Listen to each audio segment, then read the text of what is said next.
Ladies and gentlemen, welcome back to the Dapper Diary, where we help you discover timeless threads, quality you deserve, and of course, ways to stay dapper.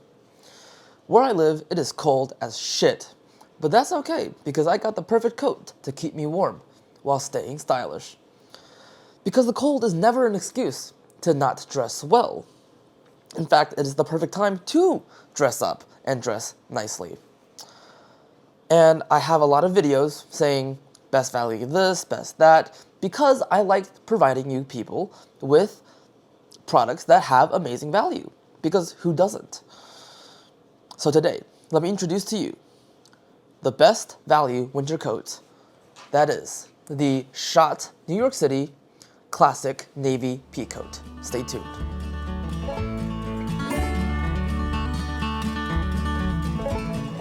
I think that the Peacoat is a piece of clothing that every man needs to have in his closet. Not only is it functional by keeping your balls attached to your body during the cold winter nights, but also makes you look phenomenal while doing so. Now, some people might say, oh, the Peacoat is formal wear, not my style. But no, it's not formal. Traditionally, it is quite casual. It was designed for naval officers in World War II. Today, I would say it falls somewhere in the middle. It is formal in the sense that it is sophisticated, tailored, and fitted, while casual as you would not wear this over a suit. A graceful balance between the two that I think makes it perfect for everyday wear. So this is the Schott Classic Navy Peacoat in navy blue.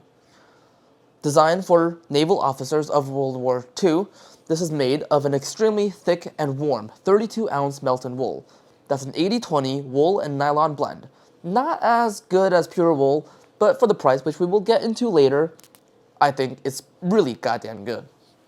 In addition to this thick-ass wool, you have this wonderful quilted nylon lining. You might not be a fan of the synthetic lining, but I think it is great. Because if you've ever owned something like a Filson Mackinac Cruiser, you'll know that thick, hardy, tough-as-nail wool like this is not soft. It's not comfortable at all against the skin. It's itchy, it's irritating, and it feels like 1,000 needles poking you at the same time. Not comfortable. You have to wear long sleeves underneath coats like that, unlined ones. But because this is lined with a very silky smooth nylon lining, you could wear this with short sleeves. Hell, you could be butt-ass naked underneath this, and it'll still be very comfortable. Double-breasted, as all Peacoats are, giving you double the fabric in the front to not only keep the hot air in, but aids in wind protection as well. And it works really well against wind, in my experience. You get 64 ounces of wool against the wind, and the wind does not stand a chance. Let's see. You have this really nice, tall and thick collar that you can flip all the way up for when the wind really picks up, and then you fold these two collars in, these two lapels. You flip the two lapels in, and then you can be fully buttoned up with this collar popped all the way up. It is really, really warm. Doesn't look really good with it all buttoned up, but it's functional. You gotta do what you gotta do. 5 rows of buttons, but I only usually button these 2 in the middle because you want that V taper from your shoulders to your hip, where your shoulders look a lot more broad, because I think that's just a flattering look. As for pockets, you get these very nice, deep hand warmer pockets. If you watched my last video on the Satchel and Page jacket, you'll know that I was not a fan of those pockets because they lacked depth. It was just in like that. But this hand warmer pocket is deep. You can shove anything in there. You're not worried about it falling out when you're running to the bus stop. On the inside, you get two interior chest pockets that are quite spacious as well. So spacious, in fact, that when I put my phone in there, sometimes it will start to jimmy to its side, and then I kind of have to like dig it all the way out again. It's not that big of a deal, but it's just something I have noticed. And that pretty much covers everything for the specifications and features. On to the next part. Now let's talk about something that is extremely important for a good winter coat, and that is its warmth. Obviously, it's quite subjective, but I'll try to give you a decent description. I will say that I don't like wearing short sleeves outside if it's below 55 degrees. So with that in mind, let's talk about this jacket's warmth. I would say that is too warm to wear outside if it's above freezing, or maybe a couple degrees over freezing, it would be too warm. Personally, what I normally wear is just a simple merino wool crew neck long sleeve sweater, like I'm wearing right now, along with some selvage jeans, as you guys would know. And with those and this jacket, I can comfortably wear it to about, let's say 5 to 10 degrees Fahrenheit. And if I were to wear long johns and a scarf and some gloves and maybe a thermal underneath my sweater, then I could definitely wear this outside to maybe -5, -10 degrees Fahrenheit. And I'm sure if you are not a little bitch like me, you can wear this coat to even colder temperatures. What I would recommend for a layering piece to make this jacket even more warm in an extremely cold environment would be something like a Filson Mackinaw wool vest, like that.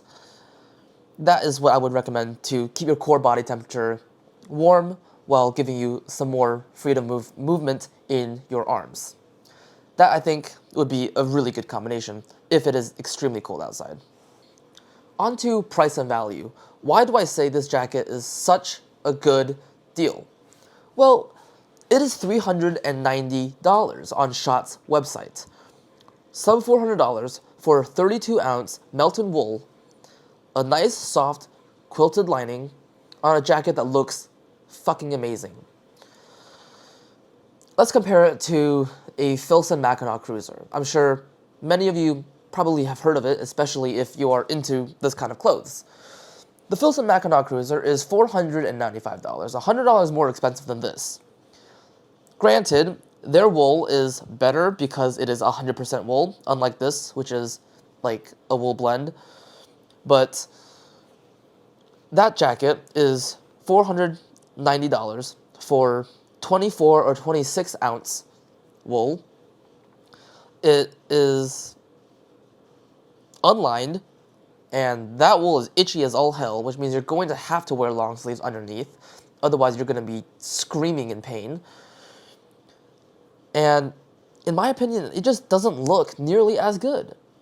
It's boxier, it's baggier, it's a little bit too casual for my taste. So I think that you get so much more out of this jacket. It is warmer, it's more comfortable, and I think it just looks a whole lot better.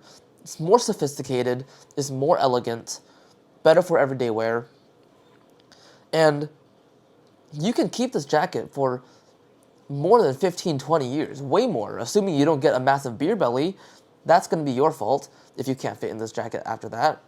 But assuming you stay in relatively good shape, and assuming you take decent care of this jacket, you can easily wear this for 20, 30 years, probably give it to your fucking kids.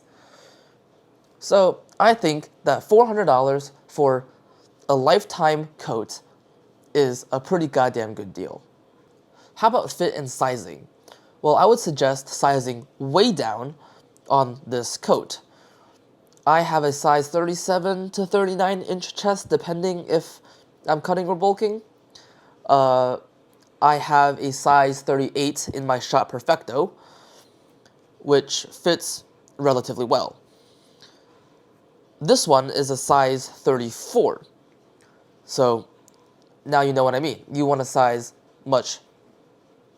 down a lot more, because you want it to be sort of a little bit tighter in the midsection, so that this way it kind of tapers down from your shoulders to your waist, giving you broader shoulders in appearance, which I think just makes it look a whole lot better. So, size down. Oh, also, how do you style a coat like this? Personally, my favorite way of wearing it is at the feet, start with some nice black Chelsea boots, or some dark brown lace-ups, or Chelsea boots, doesn't really matter. I would suggest going darker brown if you are going to go the brown route. And then I would wear my selvage denim. You guys know I love my selvage denim. If it's too goddamn cold outside, I'll wear some long johns underneath. And then for a shirt, a simple crew neck, V-neck, wool sweater, I would say black, gray, purple, and burgundy works the best. I just think those color combinations are extremely nice, as you can see. You can see a lot of that in my B-roll. If it's not your kind of thing, you can wear whatever you want. Dress shirts work well. It's not something you would wear over a suit, but you can definitely wear it over a button-up shirt. Nothing wrong with that. But wear whatever you think looks good. This is just some suggestions. That's it. And that is going to mark the end of today's video. If you enjoyed it, please consider leaving a like and subscribing. It would really help my small channel. It's good to be back, actually. Yeah, that's going to be it. I'll see you guys next time. Stay dapper.